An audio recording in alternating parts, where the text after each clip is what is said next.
5,200 miles away off grid.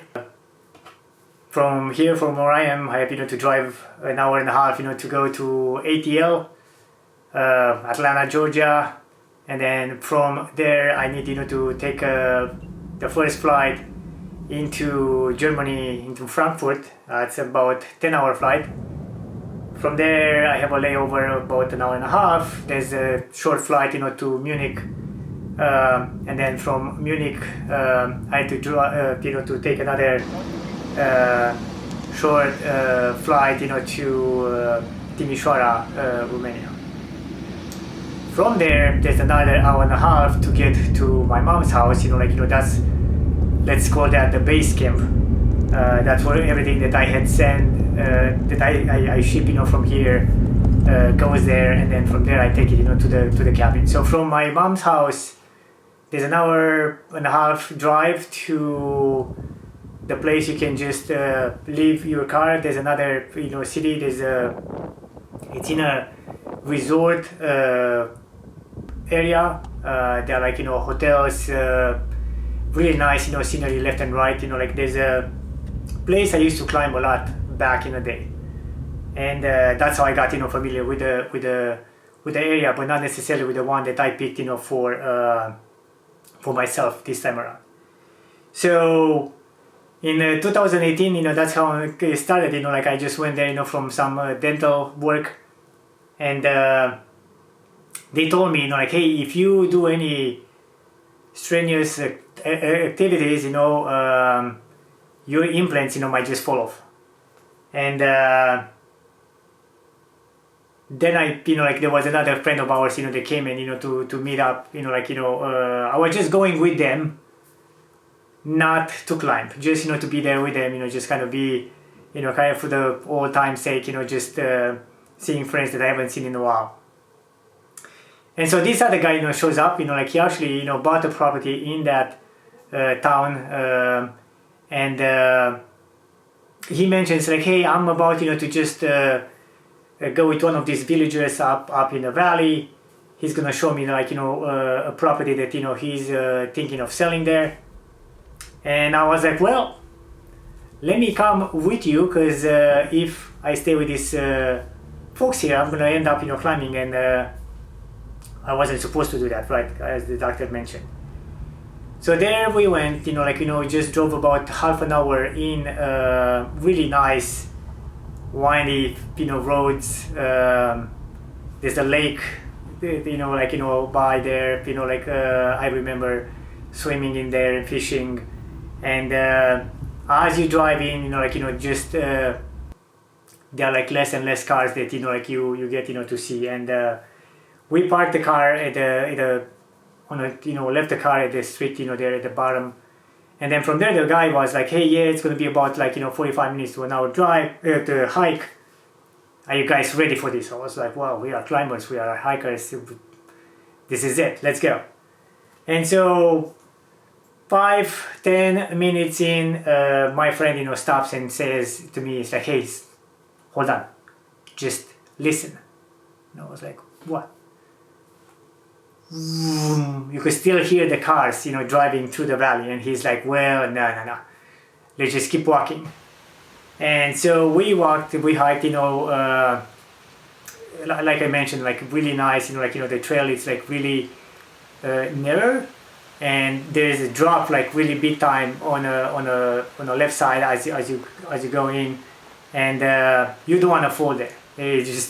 You want to stay on the trail, for that. And so we finally got to the spot. There was the house, there was a little stream that was going by, really the air quality, it's just you could feel alive kind of deal for it. And we got to see the house, the guy open up the house for us. There's a long hallway as you walk in. There are two rooms, I think, inside there. I think it's got a kitchen, outdoor kitchen outside, and really nice inside. I mean, I liked it. Was, let's say, move-in ready. And So I joke with my friend, it's like, hey, so are you gonna get this? And he's like, man, it's like, I want to have it like, like remote and isolated, but not like this one. This is like really up here. Nothing you can do, to bring, like, materials in. It's like, yeah, it is nice. It's got the water that goes by, which is gold, but it is just, like it's a bit too far. And the access road was kind of the deal breaker for him. And then I joked to him. I was like, well, if you're not gonna get it, then I guess I will. And yeah, he's like, yeah, sure you're gonna get it. Like how you're like all the way into, like in the States, far, far away from here. And I was like, man, do you wanna bet? I'm gonna get this. And he's like, kind of joke about it. And then that's how it all started. And I had made an offer, to the guy. And I think, they smell that I am from the States. I mean, I am from Romania as well. And, but I was living like, like half of my life here, half of my life there. And so I speak English with an accent here, you can tell. But I'm fairly sure I have picked up an accent, from here. So when I speak into my own native language, I have maybe a tint of like accent, from here. So with that, like, the guy probably like, smelled us like the Americans, so he's gonna have money. Let's just go jack up the price. And then every time I was calling them, the price was just going up like scary. I was like, to the point where I was like, man, I'm afraid, to call you guys, because every time I call you, this is not how you negotiate. It's like if you say a price, let's say 40, I go with like 35, and then you say 38, I say 37, and then we just like kind of shake hands in the middle there somewhere. Or I meet your asking price if you are like, have like 10 clients waiting for bidding each other, like, to get your property. No, I'm the only one that offer you the money. And I knew there was nobody else, like interested in that property there. And so I just felt like, like there's no way I can negotiate with these people, like I don't think they were ready to sell, or they might have felt that, they can just jack up the price till I just give in and they make a fortune with it, and I'll be okay with it. And I was like, I don't have a tree that makes money. I'm not that guy. But then, they were nice about it and said like, hey, try maybe like the guy next door, because there were like, two houses, there were like, two families that split that property in half. And so I remember seeing that house, because we went up on the other side of the valley, kind of like, to see the other houses there. And we got to have lunch at one of the families, like, polenta with some fresh cheese and stuff like that but I like the area. I really enjoy the area, and so I was like, like ready, to buy something there. And so I contacted, this guy that was like, next door to the one we've seen at the bottom of the valley there, and he gave me the price. And since I was kind of like in that negotiating ordeal that I have with these other ones, I was like, hey, listen. You are asking price is this. I will not give you a penny less or a penny more. But I don't want you to change your mind if I call you back tomorrow and start like, talking about it and stuff like that. And he's like, no, man, you got my word. If I tell you something, that's how it's going to be. And that's exactly how he was. He was an honest guy from the start to finish, like he helped me get, to the paperwork, maze, took about, 3 years, to get the legal stuff recorded, like, at the county, all of it, and I was really thankful that, he was, honest and just a good friend at the end of the deal, like we are still in touch, like even to this day. And so that's how it started for me. And then after, the paperwork, kind of got in, I started sending stuff, from here. So I was shipping like screws, tools, things that I knew that I'm gonna be using there, to fix the house. And it took a lot, I sent quite a bit of stuff, to work. My mom was like, I don't have a place where to store all the stuff that you send. And then I was like, time for me not to carry stuff up there. And remember the story, I had a horse, I bought a horse, but I haven't got to use it, but somebody else had a horse in the area, and then so I was paying them to just take some of the stuff up there. I was carrying stuff on my back, started getting into making lumber, because really quick I realized I had to close the house. The roof was falling down. It was already kind of down, but I was like, let me just fix that first, and then start to do the stuff inside. But then really quick I realized that I am not a chainsaw master. I mean, I know how to cut a limb, not a limb, but a tree, here and there, but not like you drop the tree down and then you just make lumber out of that, just freehand. And I started looking on YouTube, of course, and learned that chainsaw milling is a thing. And I was like, okay, well, it shouldn't be that hard. I purchased the stuff, I sent it over there, and I remember one of the neighbors there, because he came. It was winter time, and it was another guy there that came and actually did make some lumber, cut the tree down, and then they just really nicely. They weren't perfect, but they were fine. And then I asked the guy again. I was like, well, you can make as much lumber as you want here, because I need a lot of 2x4s, 2x10. I need 1x to just close the roof. I needed a lot of lumber there. The guys there, they're let's say nicely, not quite reliable. They like to drink. What else is to do there? In a fall when the plums are on the ground, they started making moonshine, and that moonshine lasts forever. If it doesn't last forever, they buy from neighbors that have more. And so every time you try to find one guy that comes, he might come a day or two, and then just they make their money and then buy more booze. And so I realized that to be able to make the amount of lumber that I need to fix the house, I'll have to start milling big time. And so purchased, I think, one of the biggest chainsaw the steel made for that, and I got the support that you put on a ladder, and then just slowly I started making my own. And again, that neighbor came, and I said to him, it's well, I made some this 3, I think I remember there were 3 or 4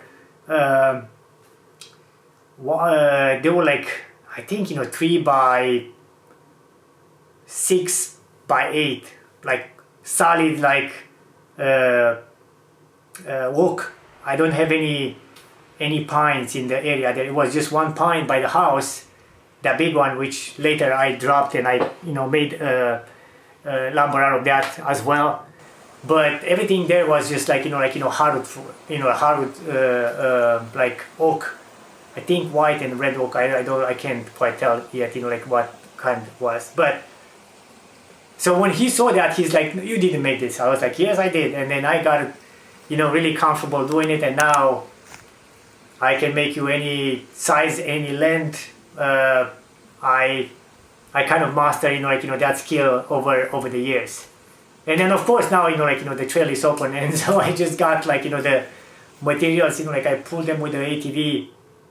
I purchased most of the stuff that I need to to close the mill, to make the structure for the mill that I want to do at the bottom of the stream, you know, there.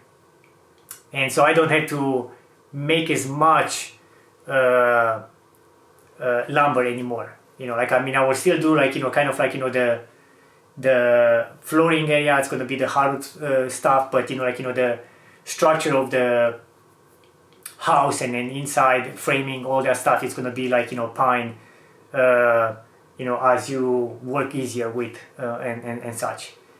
So I started, like, you know, milling, you know, day and night. Every time I was going there, you know, just get a can of like gas, you know, like get some oil, have the chains, you know, ready, and got it inside the house, you know, kind of like, you know, let it dry there if I had it, you know, strapped down. And you know, then I got, you know, to fix the side of the house that, you know, where the roof, you know, fell off.